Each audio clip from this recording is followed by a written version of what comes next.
రాజకీయాల్లో 75 సంవత్సరాలు దాటిన వారు తప్పుకోవాలి అంటూ ఆర్ఎస్ఎస్ ప్రకటన ప్రధాని నరేంద్ర మోదీ విషయంలో ఎందుకు అమలు చేయటం లేదని కేంద్ర మాజీ మంత్రి చింతామోహన్ ప్రశ్నించారు.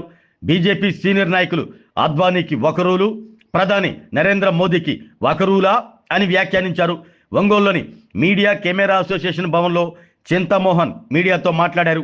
ప్రధాని నరేంద్ర మోదీ 11 ఏళ్ల పాలనలో దేశానికి ఒరిగింది ఏమీ లేదని విమర్శించారు. దేశంలో 14.5 లక్షల కోట్ల రుణాలు మాఫీ చేశారని, అందులో ఎంపీలకి చెందినవే ఎక్కువగా ఉన్నాయంటూ వ్యాఖ్యానించారు. 1991లో అప్పటి ఆర్థిక శాఖ మంత్రి మన్మోహన్ సింగ్ చేపట్టిన సంస్కరణల వల్ల ఇప్పుడు భారత్ 3వ స్థానంలో నిలిచిందంటూ స్పష్టం చేశారు. రాష్ట్రంలో సామాజిక న్యాయం అమలు చేస్తున్నామని ముఖ్యమంత్రి చంద్రబాబు నాయుడు పదే పదే చెబుతున్నారని, ఎస్సీలను విభజించడం సామాజిక న్యాయమా అని చింతామోహన్ ప్రశ్నించారు.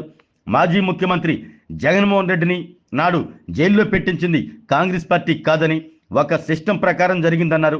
తమిళనాడు మాజీ ముఖ్యమంత్రి కరుణానిధి కుమార్తెను జైల్లో పెట్టలేదా అని ఆయన గుర్తు చేశారు.